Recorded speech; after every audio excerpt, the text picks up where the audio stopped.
아직은 아침 저녁으로 조금 쌀쌀하긴 합니다만은 봄이라고 하는 것을 확연하게 느낄 수 있는 것 같습니다. 사람들은 봄을 많이 기다리는 것 같습니다. 아마도 추운 겨울 때문이 아닌가 싶습니다. 그래서 희망을 이야기할 때에 사람들은 이 봄에 많은 비유를 하고 있는 것들을 또 그렇게 봄에다가 비유해서 이야기하는 것들을 좋아합니다. 우리 인생에도 봄날과 같은 소망이 있음을 사람들은 말합니다. 그래서 인생이 순탄하지 않았다라고 하는 것을 말하기도 합니다만 어느 누구에게 형통한 인생을 살았다라고도 저는 들어본 적이 없습니다. 항상 사람들에게는요, 희망, 즉 봄날과 같은 희망이 있음을 말하면서 살아가더라고요. 그것이 위인이라 할지라도 위인이면 더욱더 아마도 그런 어려운 역경들, 어려운 일들이 많이 있다가 그것을 잘 극복하고 훌륭한 사람이 되었다. 바로 봄날을 맞이했다 하는 그런 이야기들을 하지요. 여러분들도 혹시 여러분들의 인생 가운데서 봄날을 아직 희망하고 계십니까? 정말로 우리의 인생이 형통하지 못함으로 말미암아 오늘 우리가 이 소망하는 것이 참으로 참 소망인지를 이 시간도 함께 가늠해 보고자 합니다. 결론부터 말씀드리면 우리 인생의 봄날은 온다는 것입니다. 사사시대의 이스라엘 사람들은요, 가나안 정착 후에 하나님을 찾는 일이 점점 적어졌습니다. 심지어 여호와의 목전에서 악을 행하기를 서슴지 않았고 가나안 땅의 이방 신들을 섬기기까지 했습니다. 그럼에도 하나님은 그 백성을 찾아오셨습니다. 형통하지 못한 인생을 찾아오신 것입니다. 바로 그 사람이 오늘 우리가 읽은 본문의 삼손의 어머니 마노아의 아내입니다. 마노아의 아내로란 기록된 이 여인에 대하여 성경은 본래 임신하지 못함으로 출산하지 못했다라고 이야기를 합니다. 마노아의 아내의 부림을 이중적으로 강조하고 있음으로써 결과적으로 결코 아이를 낳을 수 없는 상황에 있음을 말하고 있는 것이지. 그런 그에게 여호와의 사자가 아들을 낳을 것이니 포도주와 독주를 마시지 말고 부정한 것도 먹지 말고 아이가 태어나면 아이의 머리를 자르지 말라라고 합니다. 왜냐하면 이 아이는 태어나면서부터 하나님께 바쳐진 나시린이기 때문이다 라고 하고 있습니다. 그리고 그가 이스라엘을 구원할 것이다 라고 말하고 있는데 바로 그 아이가 오늘 우리가 잘 아는 삼손입니다. 삼손의 이야기는 사사기에 기록된 여러 사사들의 일대기 중에서 가장 널리 알려지고 있는 인물이고 또 주일학교를 다니지 않았다 할지라도 이 삼손의 이야기는 영화로도 여러 번 만들어졌기 때문에 누구라도 한두 번은 들어보았을 것입니다. 이 삼손의 탄생 이야기를 통해 우리에게 찾아오시는 하나님을 이 시간도 만나실 수 있기를 간절히 축원드리겠습니다. 사사기에서 사사가 등장할 때마다 공식 같은 것이 있었습니다. 그것은 이스라엘이 하나님을 배교하고 하나님께서는 그런 배교한 이스라엘 백성들을 이방 민족에게 파시고 또 이방 민족에게 압제를 받았던 이스라엘 민족들이 하나님 앞에 그 고통 속에서 부르짖으면 하나님께서는 사사를 보내셔서 그들을 구원하여 주신 것이 바로 이 사사기에 등장하는 일종의 공식 같은 것입니다. 오늘 본문은 이스라엘 자손들이 다시 여호와의 목전에서 악을 행하였다라고 이야기를 하고 있습니다. 배교하기 시작했다라고 하는 것이죠. 하지만 여기서 이야기하는 이 악을 행하였다라고 하는 이 말은요, 더하다, 증가하다, 계속하다라고 하는 의미로 사용되어진 단어입니다. 즉 이들은 하나님 앞에 악을 행하기를 멈추었던 적이 없었습니다. 하나님 앞에 악을 행하는 일을 멈춘 적이 없을 뿐만 아니라 그 악을 점점 더 많이, 더 심하게, 더 열심히 했던 민족이 바로 이 이스라엘 사람들이 등장할 때에 그들이 여호와의 목전에서 악을 행하였다라고 하는 의미라는 것입니다. 오늘 우리도 그런 사실들이 혹시 있지 않습니까? 나는 하나님을 믿는 사람이다 라고 생각하지만은 실질적으로는 하나님을 믿는 사람들이 아니라 그저 하나님을 의지하여져서 내가 조금 더 세상 사람들보다 잘난 사람, 세상 사람보다 복받은 사람이 되려고 하지는 않았습니까? 어쩌면 이스라엘 사람들에게는 하나님이라고 하는 이 존재가 그들에게는 거추장스러운 존재일 수도 있었을 것입니다. 그래서 그들은 점점 하나님을 찾지 않았던 것입니다. 하나님을 찾지 않았을 뿐만 아니라 그들의 그저 어려움이 있었을 때에는 그들은 부르짖었습니다. 하나님 앞에 구원해달라고 부르짖었던 것이죠. 그래서 이 사실들을 잘 나타내고 있는 것이 이 온니엘에서부터 드보라까지 이스라엘 자손들이 여호와께 부르짖으면 그때마다 하나님께서는 구원자를 세우셔서 사사를 세우셔서 그들을 구원해 주셨습니다. 그런데 기드온 때에 와서는 새로운 요소가 하나 등장을 하지요. 그렇게 부르짖는 이스라엘 백성들을 향하여서 하나님께서는 한 선지자를 택하여 그들을 책망하십니다. 그들에게 야단치시는 것이죠. 너희가 왜 이런 부르짖음을 이제서야 하고 있느냐라고 야단을 치십니다. 그런데 그 다음 이따 때를 보면 이스라엘 자손이 암몬 자손 때문에 여호와께 부르짖을 때에 이제는 책망하셨을 뿐만 아니라 오히려 조롱하기까지 하고 계시다라는 것입니다. 그러나 이제 삼손 이야기에 와서 이제 여호와께서는 이스라엘 자손을 블레셋 사람의 손에 붙이셨음에도 그들은 이제 여호와께 부르짖지도 않고 있고 하나님을 찾지도 않고 있다라는 것입니다. 점점 심해져서 처음에는 그래도 하나님의 이름을 찾았고 하나님을 찾았던 이 민족들이 점점 하나님 앞에 악을 행하여 나갈 때마다 그 시간이 지날 때마다 그들은 오히려 하나님을 찾지 않았다라는 것입니다. 그런 하나님은 그럼에도 불구하고 그 이스라엘 백성들을 찾아오십니다. 하나님께서 이스라엘 백성들을 블레셋 사람의 손에 넘기신 기간이 40년이라고 이야기를 합니다. 이는 사사기 기간 동안 가장 긴 기간입니다. 또 이 블레셋이 이스라엘을 괴롭게 한 적이 이번이 처음은 아닙니다만 그동안은 사실은 이 블레셋이라고 하는 이 민족은요 보조적인 역할만 했습니다. 그러니까 다른 민족들이 압제할 때에 그저 그 옆에서 조금 더 도와주는 역할들만 했지요. 그러나 이제는 이 블레셋 사람들이 이스라엘을 주도적으로 압제하고 그들을 지배하는 역할을 지금 감당하고 있지요. 또한 이 역할들은 블레셋은 다윗의 때까지 그 영향력들을 끼치고 있는 민족이 되어집니다. 그래서 어찌 보면 우리가 성경에서 이스라엘을 대적한 민족 그러면 블레셋이라고 하는 것을 아마도 잘 기억하실지라 믿습니다. 하지만 이 블레셋이라고 하는 이 민족은요 가나안 땅에 있는 토착 민족이 아니었습니다. 그들은 다른 곳에서부터 이주해 온 사람들이었어요. 다른 곳에서 이주해 와서 애굽을 공격하려고 그러다가 그 애굽의 공격을 실패를 했어요. 그리고 나서 남아있던 사람들이 이 가나안 땅에 정착을 했는데 그 민족의 수가 처음에는 너무나도 미미했습니다. 작았습니다. 그런데 점점 그 숫자가 많아진 것이죠. 마치 이스라엘 백성들이 애굽 땅에 들어갔을 때 처음 그들 애굽 땅에 들어갔을 때는 마치 그들이 너무나도 미미한 존재들이었습니다. 그러나 하나님께서 그들에게 은혜를 더하심으로 말미암아 큰 민족을 이루시게 하셨고 마침내는 가나안 땅을 점령하게 하셨던 것처럼 하나님은 어쩌면 이 블레셋이라고 하는 이 민족을 이스라엘을 책망하시는 도구로 사용하시기 위하여 하나의 민족으로 만들어 놓으셨을 것입니다. 그렇다면 오늘 우리가 세상 가운데 우리의 존재는 어떻습니까? 어쩌면 세상 가운데 우리의 존재는요 너무나도 미미한 존재일 것입니다.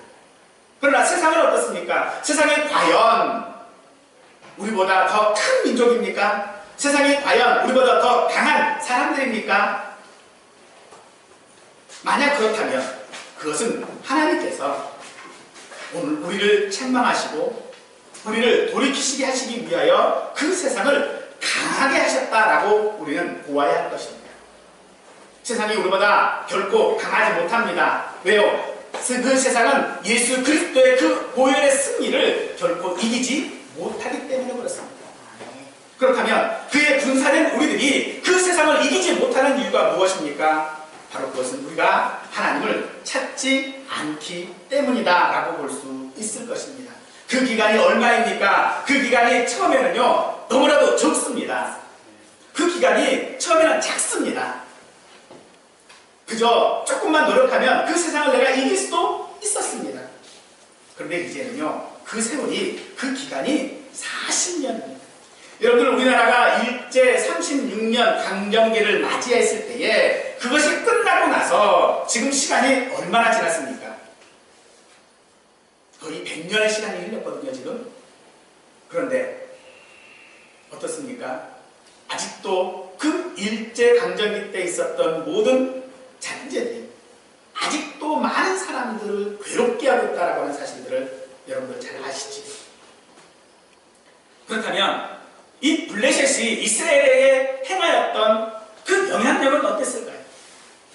아니, 세상이, 내가 세상 가운데 그 세상의 지배를 받고 있는 내 모습 가운데에 세상이 나에게 영향력을 미치는 것이 얼마나 많을까요? 그 영향력을 우리가 이길 수 있는 방법이 무엇입니까? 그것은 우리로서는 할 수 없다는 것입니다. 이스라엘 백성의 이와 같은 상황들, 바로 그 상황들을 마노아의 아내가 임신하지 못함으로 출산하지 못했다라고 하는 표현을 강조하여 사용함으로써 그 상황들을 우리에게 말씀하고 있는 것입니다. 하지만 아들을 낳을 것이라고 하는 이 수태 보지는 불임의 상태와 같은 이스라엘의 미래를 하나님께서 해결하여 주실 것이다 라고 하는 것들을 말씀하고 있을 뿐만 아니라 불임과 출생이라고 하는 이 대조를 통하여져서 불가능한 우리 사람의 문제를 하나님께서 해결하여 주신다라고 하는 그런 소망의 선포가 바로 오늘 수태 고지인 것입니다. 아멘. 그렇다면 오늘 이 선언이 오늘 저와 우리 모두에게 주시는 하나님의 선언이기를 간절히 축원합니다. 아멘. 세상을 이기지 못하고 세상의 영향력 아래 놓여져 있는 우리에게 그 세상을 이기게 해 주시겠다라고 하시는 하나님의 선언, 그 하나님의 선언이 오늘 우리에게 불임의 상태에 있었던 마노아의 아내에게 임하였던 하나님의 음성입니다. 그 음성을 사랑하는 성도 여러분, 저와 우리 모두가 듣기를 다시 한번 간절히 축원드립니다. 아멘. 하나님께서는 이방 사람들에게 억압을 받으면서도 자신들의 고통이 어디에서 비롯됐는지를 생각해 보지도 않고 또 그들의 구세주인 여호와께 부르짖는 것마저도 잊은 백성들을 그대로 내버려 두시지 않으셨습니다. 그들을 위해 구원자를 주시기로 결정하셨습니다. 하지만 이 백성들은요, 그 하나님의 구원에 대하여 관심이 없습니다. 오히려 이스라엘은 블레셋의 이 압제에서 벗어나고자 하는 희망을 가지고 있지 않고 거기에 그저 순응해서 살아가고 있다는 것입니다. 심지어 나중에 우리가 이 사사를 삼손을 세웠을 때에 이 삼손이 블레셋과 싸우게 하자 사람들이 오히려 삼손을 잡아서 블레셋에 넘겨주게 합니다. 왜요? 야, 네가 그렇게 날뛰고 있으면 블레셋 사람들이 우리를 더 괴롭게 할 건데 제가 좀 가만히 있어라. 지금 이 시대가 어떤 시대인 줄 네가 아느냐? 블레셋이 우리를 지배하고 있는 시대인데 네가 그렇게 나서면 우리만 힘들어진다 하는 이야기를 하지. 우리가 세상과 이길 수 있는 방법이 무엇이 있을까요? 과연 우리는 세상과 싸워서 이길 수 있을까요? 우리 주변에 많은 사람들은 우리에게 이야기를 합니다. 야, 믿음대로 산다고 해서 세상이 너를 도와주더냐? 믿음대로 산다고 해서 뭐가 잘 되더냐? 정직하게 세상을 살아간다고 해서 세상이 과연 너희를 좋게 봐주더냐라고 이야기를 합니다. 그러니 이제는 그저 교회 다니는 것은 그냥 살살살살 교회는 다니고 다니는 거 얼마든지 좋다. 그러나 세상에 순응하면서 살아라. 세상이 우리에게 요구하는 것들을 들어주면서 세상의 비율을 맞추면서 살아가는 것이 오늘 네가 잘 사는 방법이다라고 우리에게 말하고 있지 않았습니까? 그래서 우리는 그저 교회는 다니고는 있지만 하나님 앞에 내 존재에 대해서는 생각하지 아니하고 내 지금 이 형편이 무엇 때문에 왔는지에 대한 그 원인에 대해서는 전혀 생각하지 않을 뿐더러 하나님 앞에 부르짖는 것조차 하지 않았다는 것입니다. 사사기 시대에 등장했던 그 공식 배교하고 그리고 다시 부르짖고 그리고 하나님께서 구원자를 보내셨습니다. 근데 오늘 이 삼손의 이야기 가운데는요, 이스라엘 백성들이 여호와께 부르짖었다라고 하는 말이 없습니다. 들지 않았다라는 것입니다. 그런 그들에게 하나님은 찾아오셨습니다. 하나님을 찾지도 아니하고 하나님에 대하여 믿지도 아니하고 하나님에 대하여서 생각조차도 없는 그 백성들을 향하여 하나님이 찾아오셨습니다. 그리고 아들을 낳을 것이라고 하는 수태 보지를 해 주십니다. 이스라엘 여인들에게 있어서 잉태하지 못한다라고 하는 것은 매우 수치스러운 일로 여겨졌기에 여호와의 사자의 이 예고는 마노아의 아내의 부끄러움을 단번에 씻어줄 감격스러운 이야기일 것입니다. 오늘 우리에게도 하나님께서는 내가 세상을 이기었노라 라고 말씀하시면서 우리로 승리를 자부하게 하셨습니다. 이것은 우리에게 크나큰 힘이 되어질 줄로 믿습니다. 아니, 이것이 오늘 우리에게 힘이 되어져야 합니다. 그 선포가, 내가 세상을 이겼노라고 하는 이 선포가 오늘 저와 우리 모든 성도들에게 있어지기를, 아니 감격스러운 하나님의 이야기이기를 간절히 원합니다. 아멘. 하지만 그런 감격을 누리기에는 한 가지 조건이 있었습니다. 너는 삼가 포도주와 독주를 마시지 말며 어떤 부정한 것도 먹지 말고 아이의 머리에 삭도를 대지 말라라고 하는 것이 바로 그것입니다. 바로 나실인이라고 하는 것입니다. 나실인이라고 하는 말은 거룩하게 구별된 사람이라고 하는 그런 뜻을 가지고 있습니다. 민수기 6장에 보면 이 나실은요, 세 가지 것을 피해야 합니다. 술과 그 외에 취하게 하는 것들, 그리고 머리카락을 자르는 것, 죽은 사람이나 짐승을 만지는 것을 피해야 합니다. 나실인이 되는 것은 남자나 여자나 소원을 하면 일정 기간을 정해놓고 나실인이 되어줄 수 있었습니다만은, 그것이 일반적인 나실인이었습니다만은, 오늘 이 삼손과 또 그 다음 사사였던 사무엘만 일평생 일평생 나실인으로 살아가게 되어집니다. 그런데 삼손과 이 사무엘은 약간의 차이점이 있죠. 삼손은 하나님께서 처음서부터 나실인으로 구별하셨고, 사무엘은 그의 어머니가 나실인으로 구별했습니다. 즉 삼손은요, 하나님께서 처음서부터 구별하여 나실인이 되게 하셨다는 것이죠. 그런데 이 삼손이 어떤 삶을 살았습니까? 삼손 결코는요, 나실인처럼 구별된 사람은 아니었습니다. 그럼에도 불구하고 하나님께서는 그 삼손을 나실인으로 끝까지 인정해 주십니다. 그는 태어나면서부터 죽을 때까지 그의 일생의 삶 전체를 다 나실인으로 살겠다는 것입니다.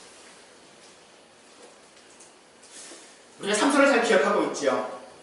삼손이 다른 장면들은 다 잊어버려도 단 한 장면을 아마 기억하고 있을 겁니다. 바로 마지막 죽을 때의 모습. 눈이 멀고 눈이 뽑히고 착고에 차여 있으면서 그 심전에 두 기둥을 부둥켜 안고 그것을 함께 무너뜨림으로 말미암아 그가 살았을 때 죽인 블레셋 사람들보다 마지막에 죽인 블레셋 사람들이 더 많았다라고 하는 사실입니다.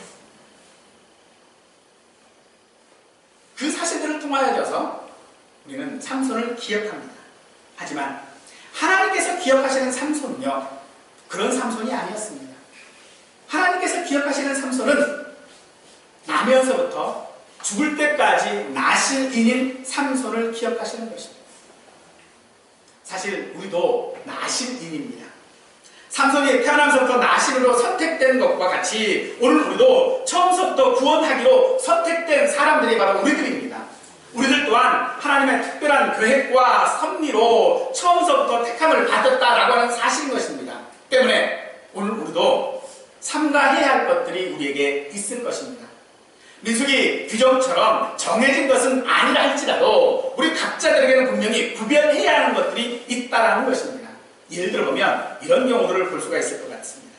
예를 들면 무당이 예수님을 믿었습니다. 그러면 어떻게 구별해야 될까요? 더 이상 무당을 하지 않는 것이죠. 우리 주위에 그런 분들이 참 많이 있는 것들을 보게 되어집니다. 어느 날 무당이 예수 그리스도를 믿어서 자기에 있는 모든 것들을 다 불태워버리고 없애버리죠. 무당이 무당짓을 하지 않으면 뭐가 없어진 거예요? 자기 생업이 지금 없어진 거예요. 이게 바로 구별하는 것이죠.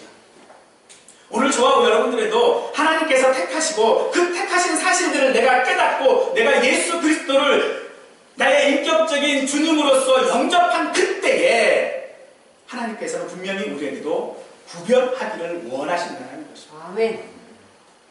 그것이 무엇인지는 각자 다 다른 것입니다. 그 구별해야 될 그것들을 구별하실 수 있기를 축원합니다. 아멘. 그렇게 구별하지 않으면 하나님께서 어떤 일들이 벌어질까요? 고린도전서 9장 25절은 이기기를 다투는 자마다 모든 일에 절제한다라고 말하고 있습니다. 예수를 믿는다라고 하는 것, 즉 구별한다라고 하는 것은 여러분의 직장이나 가정이나 사회에서 여러분을 어떻게 구별하느냐라고 하는 것입니다. 그들과 구별 없이 살아가면, 즉 이기기를 다투지 아니하면 우리는 절제할 필요가 없을 것입니다. 하지만 오늘 우리는 절제가 필요합니다. 아멘.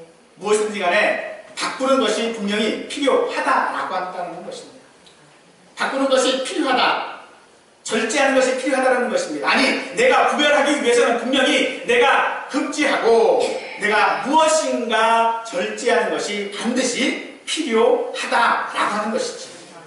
그래야, 그렇게 살아야 우리는 우리의 인생이 달라질 수 있을 것입니다.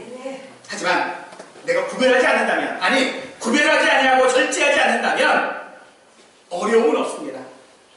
왜요? 싸우지 않으니까 어려움은 분명히 없습니다. 하지만 인생의 문제도 해결되지 않을 것입니다. 구별하지 않는다면 우리는 가장 중요한 것을 놓치는 것입니다.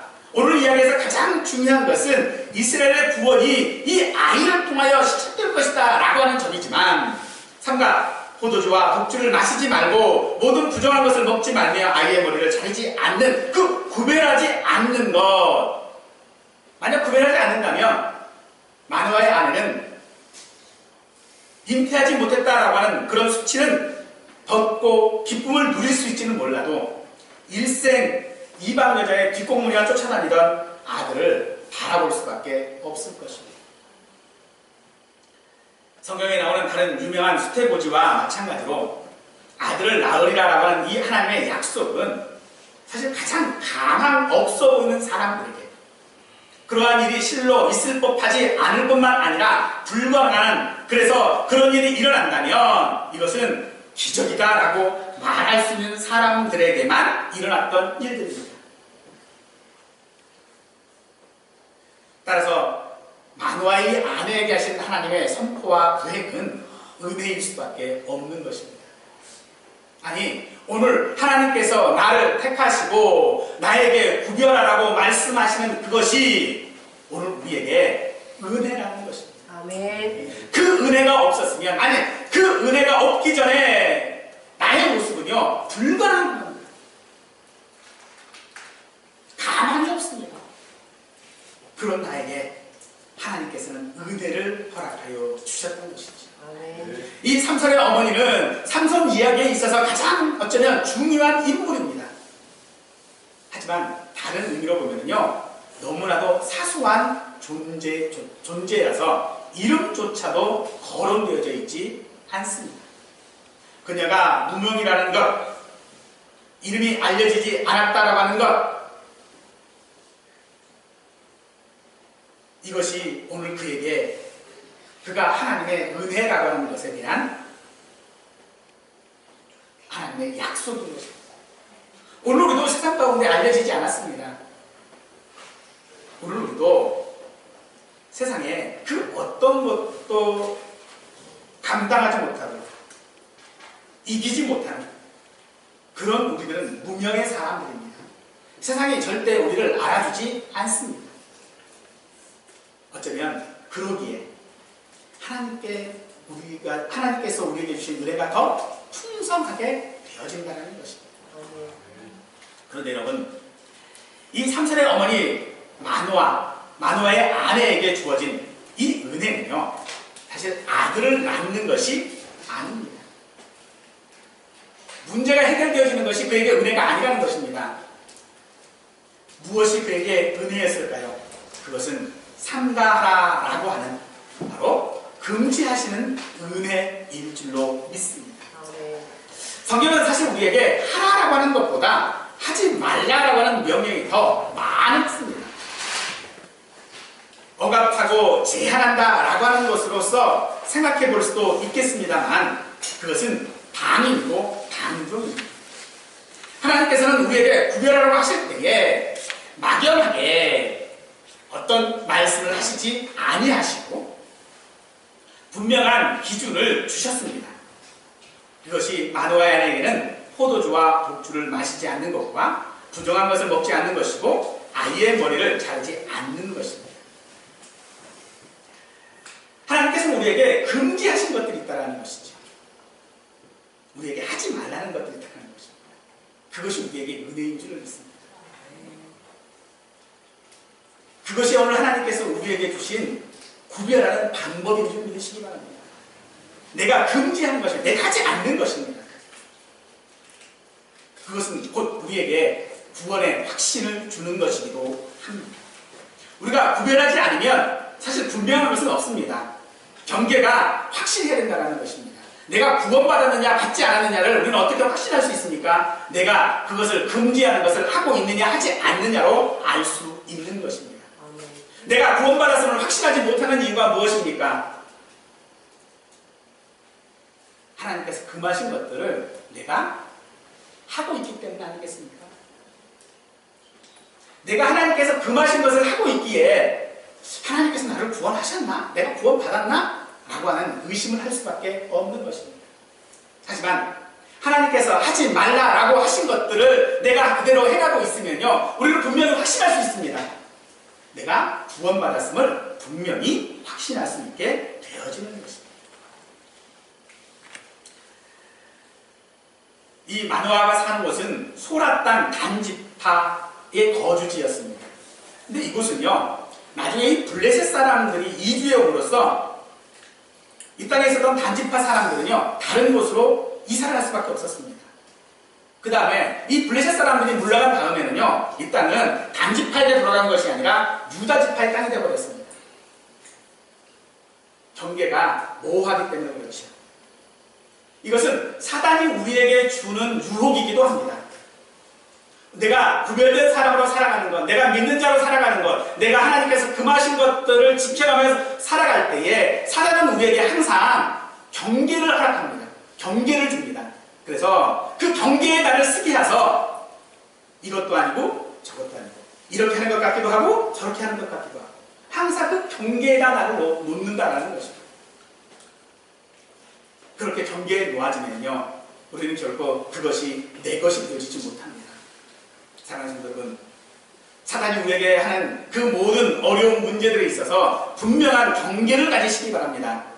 하나님께서 우리에게 분명한 약속을 해주셨습니다. 하지 말아야 될 것들과 하라는 것들을 분명하게 말씀해 주셨습니다. 그것을 따르는 것이 오늘 우리가 하나님 앞에 살아가는 모습, 바로 그 모습이 되어져야 될 줄 믿습니다. 아멘. 아군인지 적군인지도 불분명한 포지션을 가진 이스라엘 사람들입니다. 그런 이스라엘을 찾아오신 하나님, 자신의 언약을 지키고자 하시는 하나님, 그런 하나님을 우리는 어떻게 이해할 수 있습니까? 즉, 아무 포지션도 없고 이게 이쪽인지 저쪽인지도 구별할 수도 없고 믿는 사람인지 아닌지도 알 수 없는 그런 상황에, 아니 하나님을 찾지 않을 뿐더러 오히려 세상 가운데 그 세상에 있기를 좋아하는 그 모습을 하고 있는 우리들을 하나님께서는 찾아오셨습니다. 찾아오시기만 하신 것이 아니라 심지어 그 아들 예수 그리스도 그 독생자를 우리에게 주심으로 말미암아 우리로 구원받는 자가 되게 하셨다는 것입니다. 아멘. 그런 하나님을 어떻게 우리는 이해해 볼 수 있을까요? 마누아도 사실 이해할 수 없었습니다. 자신들에게 수태고지를 하고 있는 그 여호와의 사제에 대하여 이해할 수 없었습니다. 왜? 도대체 왜 그런 은혜를 나에게 주신 있다는 겁니다. 왜 그 세상 많은 사람들 가운데서 나를 택하셨냐라고 우리는 하나님한테 물을 수밖에 없습니다. 지금 내 모습들을 보십시오. 지금 내 모습 가운데에 과연 내 모습이 하나님이 선택할 만한 그런 모습입니까? 결코 그렇지 않습니다. 삼손의 모습을 보아도 결코 그렇지 않다라는 것입니다. 그런데 그런 삼손을 하나님은 선택하셨습니다. 어떻게 우리가 이해해야 할까요? 그래서 마누아는 물었습니다.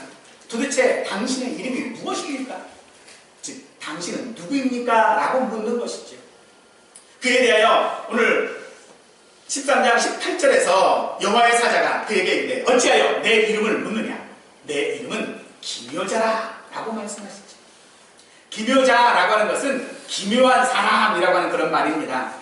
이 말은요, 비밀, 놀랍다, 이해를 넘어서다 라고 하는 그런 말로 여러 성경의 번역본으로 사용되어지는 해석이기도 합니다.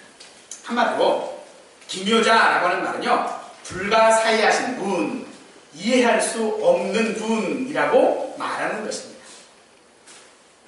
이 기묘자라고 하는 이 단어는요, 오늘 본문 18절과 그리고 이사야서에만 사용되어져 있는 단어입니다.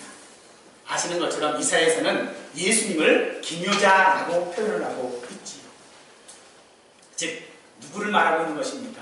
이것은 내가 이해할 수 없는 하나님, 도저히 이해할 수 없는 그 하나님이 바로 나를 구원하시는 분이다 라고 말하는 것입니다. 우리의 이성과 지식으로는 이해할 수 없는 하나님께서 우리를 찾아오셨습니다. 본문 5절에서 구원하기를 시작하리라 라고 표현하고 있는 것은 바로 이 삼손이 탄생 자체가 블레셋으로부터 완전한 구원을 가져다 주었음을 의미하지는 것이 아니라 단지 시작이다 라고 하는 것을 말하고 있는 것입니다. 즉 블레셋의 압제로부터 완전한 구원받는 것이 삼손에 의해서 되어지는 것이 아니라 하나님께서 그 삼손을 선택하심으로 말미암아 시작하신다는 것입니다. 이 사실을 우리는 알아야 합니다. 오늘 나를 구원하시기를 시작하시는 그 하나님은 나를 창세전에 선택하셨습니다. 나를 창조전에 선택하신 그 하나님은 오늘 나를 선택하심으로 말미암아 우리에게 구원을 시작하시는 분이다 라고 말하는 것입니다. 그런 우리들의 모습은 과연 어땠습니까? 하나님께서 과연 우리를 구원하실 만한 그런 능력을 내가 지금 가지고 있습니까? 그런 거룩함을 가지고 있습니까? 깨끗함을 가지고 있으며 그런 능력을 내가 가지고 있습니까? 그렇지 않습니다. 바울은 디도서 3장에서 말할 때에 우리도 전에는 어리석은 자요, 순종하지 아니한 자요, 속은 자요, 여러 가지 정욕과 행락에 종노릇한 자요, 악독과 투기를 일삼는 자요, 가증스러운 자요, 피차 미워한 자였다라고 말하고 있습니다. 바로 우리가 그런 사람들입니다. 하나님의 사랑을 결코, 하나님의 그 은혜를 결코 받을 수 없는 존재이면서도 불구하고 이제는 우리로 그의 은혜를 힘입어 의롭다 하심을 얻어 영생의 소망을 따라 상속자가 되게 하셨다라고 바울은 말하고 있습니다. 우리의 모습들이 결코 삼손과 같은 모습, 결코 희망이 없는 모습, 그런 모습이었음에도 불구하고 하나님은 그런 우리에게 은혜를 힘있게 하셔서 그 하나님의 상속자, 하나님의 자녀가 되게 하셨다라고 말씀하고 있는 것이죠. 그러므로 사랑하는 성도 여러분, 오늘 우리에게 있는 형통하지 못한 것들, 오늘 우리의 괴로운 인생을 더하게 하는 문제들, 혹은 주님 앞에 해결할 수 없는 어떤 문제들이 있었을 때에 기뻐하시기를 바랍니다. 고린도후서 12장 10절 말씀은 우리에게 그러므로 내가 그리스도를 위하여 약한 것들과 능욕과 궁핍과 박해와 곤고를 기뻐하노니 이는 내가 약한 그때에 강한가라고 하셨습니다. 사람들에게는 극복하기 어려운 치명적인 약점들이 있습니다. 그리고 그 약점 때문에 처절한 실패를 맛볼 수도 있는 것이 인생입니다. 어떤 이는 신체적인 핸디캡을, 또 어떤 이는 내면의 두려움을, 어떤 이는 성격상의 문제를, 또 어떤 이는 유혹에 약한 모습들을 가지고 있을 것입니다.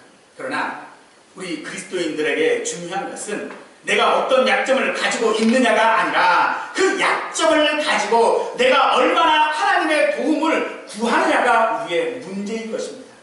그 약점을 가지고 하나님의 도움을 구했을 때, 하나님의 은혜를 구했을 때에 우리는 그 약점이 우리에게 오히려 강함이 되어준다라고 한다는 것입니다. 아멘. 아무런 약점이 없이 자기 힘을 의지하고 살아가는 삶보다 육체의 가시를 가지고 하나님을 의지하며 사는 삶을 하나님께서는 더욱 귀하게 여기시는 줄 믿으시기 바랍니다. 아멘. 바로 그것이 하나님의 구원의 시작입니다. 올 것 같지 않은 봄날이 오늘 우리 앞에 왔습니다. 한겨울에 있을 때는 봄이 과연 오기는 할 것인가 라고 하는 생각을 했습니다. 하지만 그 봄날처럼 오늘 우리에게 하나님은 찾아오셨습니다. 우리가 먼저 하나님을 찾았기 때문이 아닙니다. 또한 우리가 깨끗해서도 아닙니다. 하나님께서는 우리 죄인들을 사랑하사 우리가 하나님을 알고 부르짖기 전에 먼저 우리를 찾아오시고 우리를 불러주시고 당신의 하나뿐인 아들 예수 그리스도를 죄인된 우리를 대신하여 십자가에 내어 주심으로 말미암아 우리에게 구원의 길을 시작하신 것입니다. 아멘. 그러므로 사랑하는 여러분, 그처럼 큰 은혜를 입은 자 되었으므로 그 은혜를 등한히 여기는 어리석은 죄를 범하시지 않기를 바랍니다. 아멘. 그 큰 은혜를 내가 이제는 더욱더 강하게 붙잡고 하나님의 그 은혜를 더욱 충만하게 누리며 살기를 원합니다. 아멘. 따스한 봄날이 왔습니다. 따스한 봄날이 왔을 때에 추운 곳에 웅크리고 있는 사람은 없을 것입니다. 따스한 봄날이 오면 그 봄 햇볕을 받으면서 그 햇볕을 즐길 것입니다. 그러므로 사랑하는 여러분, 세상이 우리를 움츠리게 한다고 해서 움츠려 있지 마시고 봄날이 우리에게 온 것처럼 하나님께서 나를 구별하시고 나를 택하시고 하나님의 자녀 삼으신 그 삶을 봄날처럼 그 봄날의 따스한 햇살처럼 누리며 사실 수 있기를 간절히 축원드리겠습니다.